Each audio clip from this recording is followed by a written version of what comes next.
N A sports টকে আপনাদেরকে স্বাগত নিয়ে চললাম তোমার জন্য আবার ডেলি আপডেট। তা বন্ধুরা, এখন যে আপডেটগুলো তোমাদেরকে দেবো আশা করি থাম্বনেল দেখেই বুঝে গেছো। তা বেশি কথা না বাড়িয়ে চলো শুরু করা যাক আজকের ভিডিওটা। প্রথমত তোমাদেরকে যে আপডেটটা দেবো সেটা হলো একটি খারাপ খবর নিয়ে। খারাপ খবরটা বলতে কেমন? খারাপ খবরটা হলো তোমরা সবাই জানো যে আই লিগকে নতুন নামকরণ করেছে ইন্ডিয়ান ফুটবল লিগ। তাই ইন্ডিয়ান ফুটবল লিগেও কিন্তু সমস্যা দেখা দিচ্ছে, যেমনভাবে আমরা দেখেছিলাম আইএসএল এর ক্ষেত্রে। আইএসএল আমরা সবাই জানি যে জামশেদপুর এফসি তারা কিন্তু নাম তুলে নিয়েছে। সেখান থেকে কিন্তু এবার ইন্ডিয়ান ফুটবল লিগেও আইজল এফসি তারা কিন্তু এআইএফএফকে জানিয়ে দিয়েছে যে তারা কিন্তু আই লিগে বা ইন্ডিয়ান ফুটবল লিগে কিন্তু তারা পার্টিসিপেট আর করছে না। সেটার কারণবশত তারা যেটুকুনি দেখিয়েছে যে এই যে ইন্ডিয়ান ফুটবলের অচল অবস্থা, সেই জায়গা থেকেই কিন্তু তারা এই সিদ্ধান্ত নিতে হয়েছে। তাই যতদিন না তারা ইন্ডিয়ান ফুটবলের কোনো সিকিউর কিছু দেখছে বা ইন্ডিয়ান ফুটবলের ভবিষ্যৎ নিয়ে কোনো কিছু দেখছে, ততদিন পর্যন্ত কিন্তু তারা কোনোভাবে কোনো খেলায় পার্টিসিপেট করবে না বলে কিন্তু তারা জানিয়ে দিয়েছে। এবার বিষয়টা অনেক জায়গায় এমনও দেখাচ্ছে যে যে কোনো দেশের ফার্স্ট ডিভিশন লিগে যে টাকা পে করতে লাগে তোমার সে ফুটবল ফেডারেশনকে, তা সেই জায়গায় কিন্তু সেকেন্ড ডিভিশনে কম লাগে। কিন্তু আমাদের ভারতের ক্ষেত্রে সেটা একদমই উল্টো। যে আমাদের ফার্স্ট ডিভিশন ক্লাব আইএসএলে যেটা পে করতে লাগছে তার থেকে কিন্তু বেশি পে করতে লাগছে এই সেকেন্ড ডিভিশন ক্লাবগুলোকে। এই কারণেই তারা কিন্তু আরও বেশি এই জিনিসটাকে হাইলাইট করেছে। তাই সেই জায়গা থেকে দেখতে গেলে যে এরকমভাবে এক এক করে কিন্তু ক্লাব তারা যদি নাম প্রত্যাহার করে নেয়, তারা যদি তাদের ক্লাব বন্ধ করে দেয়, তাহলে আমাদের ভারতীয় ফুটবলের অবস্থাটা কোথায় গিয়ে দাঁড়াবে? আমাদের ভারতীয় ফুটবলটার অ্যাটলিস্ট আমরা শেষ পর্যন্ত কিছু উন্নতি হতে দেখতে পারবো তো? এটা নিয়েই কিন্তু বড় প্রশ্নচিহ্ন থেকে যাচ্ছে। হয়তো আর একটি মাসের মেয়াদ রয়েছে এই কল্যাণ চৌবের, তারপরে হয়তো আমরা ভোটাভুটি হয়ে নতুন সভাপতি আসতে দেখতে পারি। তা সেই এক মাসের মধ্যেই তো মনে হয় আমার যে আরও 3-4টে হয়তো ক্লাব তারা নাম প্রত্যাহার করে নেবে। তো এরকমই যদি চলতে থাকে তাহলে আমাদের ভারতীয় ফুটবলের জন্য খুবই কিন্তু সমস্যার বিষয় হতে চলেছে।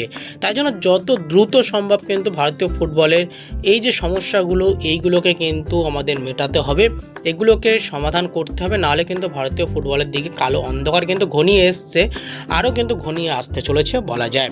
তাই তোমাদের কি মতামত তোমরা কিন্তু অবশ্যই কমেন্ট বক্সে জানাতে ভুলো না। এরপরে চলে আসি আমাদের একটু ইস্টবেঙ্গল আপডেট নিয়ে। কারণ তোমরা সবাই জানো গতকাল কিন্তু ইস্টবেঙ্গল 5-0 5 স্টারের একটা দারুণ পারফরমেন্স দিয়েছে সাউথ ইউনাইটেডের বিরুদ্ধে। তা সেই জায়গা থেকে কিন্তু কিছু প্লেয়ারকে দেখে সত্যি অনবদ্য লেগেছে। যেমন প্রথমত যে নামটা না নিলেই নয় সেটা হলো র্যামিরেজের কথা।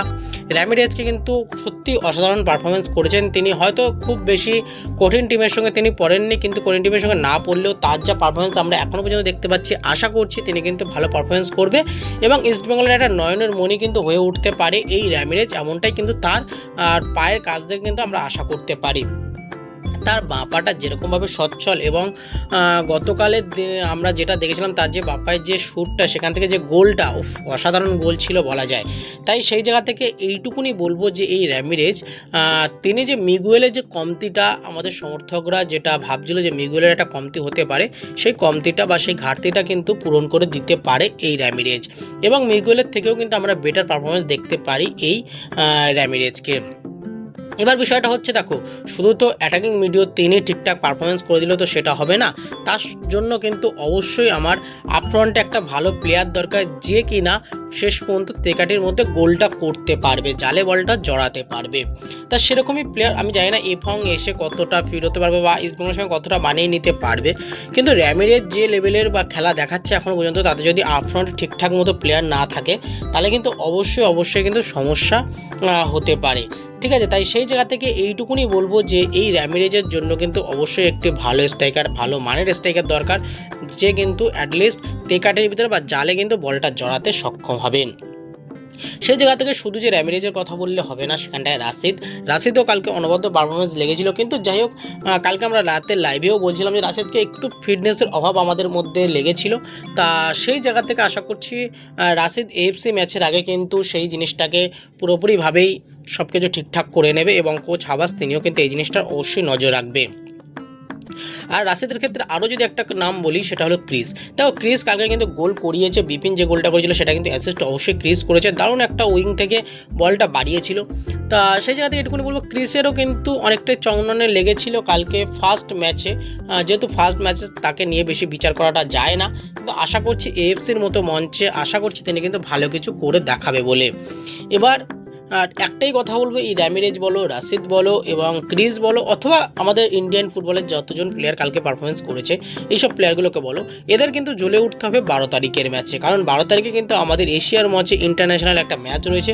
সেই জন্য কিন্তু অবশ্যই এই ম্যাচটার দিকে সবারই খুব ভালো মতো নজর রয়েছে। আর এইখান থেকে এশিয়ার মঞ্চে যদি দাঁত ফোটাতে হয় তাহলে কিন্তু অবশ্যই এই ম্যাচটা কিন্তু আমাদের ভালো পারফরমেন্স করতে হবে, কারণ কোয়ালিফায়ার রাউন্ড তুমি কিন্তু হারলে তুমি কিন্তু বাড়ি, নকআউট স্টেজ যেটাকে বলা হয় যে তুমি যদি হারো তাহলে কিন্তু তুমি বাড়ি, আর যদি যেতো তাহলে ঠিক আছে পরবর্তী রাউন্ডে তুমি যেতে পারবে। হ্যাঁ, হারলে হয়তো ইস্টবেঙ্গলের কাছে একটা সুযোগ আছে যে চ্যালেঞ্জ লিগটা খেলার, কিন্তু দেখো চ্যালেঞ্জ লিগ খেলা চ্যাম্পিয়ন্স লিগ খেলার মধ্যে আকাশ পাতাল তফাৎ আছে, ঠিক আছে। তাই এইটুকুনি বলবো যে এই ম্যাচটা যাতে জয়লাভ করে সেদিকে কোচ অবশ্যই নজর রাখবে। আর প্রতিপক্ষ যে আছে সেই প্রতিপক্ষ নিয়ে তো আমরা শক্তি দুর্বলতা অবশ্যই আলোচনা করব, কিন্তু এটুকুনি বলবো যে প্রতিপক্ষ কিন্তু খুব সহজ প্রতিপক্ষ নয়, একটা কঠিন প্রতিপক্ষ, এটুকুনি কিন্তু তোমাদেরকে বলে দিতে পারে, আরও ডিটেলসে পরবর্তীতে আসবো। এবার কথা হচ্ছে যে এখানটায় যে কালকে যে 5-0 গোলে ইস্টবেঙ্গল জিতলো এবং তার আগের দিন যে 8-0 গোলে সিআইএসএফকে হারালো, তা এই যে এত সুন্দর জেতার পরে তাহলে কি পরবর্তী রাউন্ডে ইস্টবেঙ্গল যেতে পারবে, এটা নিয়ে অনেকের মনে প্রশ্ন আছে। দেখো এখনও পর্যন্ত কিন্তু ইস্টবেঙ্গলের গোল গেট কিন্তু +13 মানে +13, তা সেই জায়গা থেকে এটুকুনি বলবো ইস্টবেঙ্গলে কিন্তু যাওয়ার সম্ভাবনা অনেকটাই আছে। এবার যদি কোনো দুর্ঘটনা না ঘটে তাহলে কিন্তু ইস্টবেঙ্গল পরবর্তী রাউন্ডে যেতে চলেছে, দেখা যাক শেষ পর্যন্ত কী হয়, কিন্তু এইটুকুনি বলবো ইস্টবেঙ্গল কিন্তু পরবর্তী রাউন্ডে যেতে চলেছে, এটুকুনি কিন্তু তোমরা ধরে নিতেই পারো। আর এরপর আজকে শেষ আপডেট যেটুকুনি দেবো তোমাদেরকে যে ইস্টবেঙ্গলে কিন্তু আরও কিছু ডোমেস্টিক সাইনিং হতে চলেছে, কোন পজিশান কোন জায়গার এখনই বলা সম্ভব নয়, কিন্তু এটুকুনি বলবো ইস্টবেঙ্গল কিন্তু আরও দুটো ডোমেস্টিক সাইনিং হতে চলেছে, খুবই বিশ্বস্ত সোর্স মারফত কিন্তু খবরটা পাওয়া যাচ্ছে যে ইস্টবেঙ্গলে কিন্তু আরও দুটো ডোমেস্টিক সাইনিং হতে চলেছে, মেবি একটা ডিফেন্স লাইনে হতে চলেছে, আরও একটা কিন্তু আমরা আপ ফ্রন্টে দেখতে পারি। এবার সেটা উইং না স্ট্রাইকার নাকি আমরা ডিফেন্স লাইনে যেটা বলছি সেটা রাইট ব্যাক, লেফট ব্যাক বা সেন্টার ব্যাক কোন পজিশনে হতে যাচ্ছে কিছুই বলা যাচ্ছে না, কিন্তু এটুকুনি বললাম একটা ডিফেন্স লাইনে হতে চলেছে, একটা কিন্তু আপ ফ্রন্টে হতে চলেছে, দুটো কিন্তু আরও ডোমেস্টিক সাইনিং হতে চলেছে।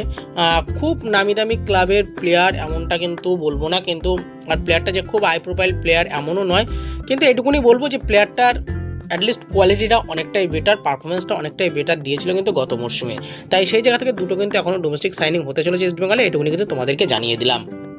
তোমরা অবশ্যই গেস করো নামগুলো কী হতে চলেছে, আর পরবর্তীতে তো আমি তোমাদেরকে বলবোই। তা যাই হোক বন্ধুরা, আজকে ভিডিওটা এইটুকুনি, যাদের ভালো লাগে লাইক কমেন্ট শেয়ার করো, আর অবশ্যই চ্যানেলটা সাবস্ক্রাইব করে পাশে থাকা বেল আইকনটি ক্লিক করে নিও। ধন্যবাদ বন্ধুরা, ভালো থেকো, সুস্থ থেকো।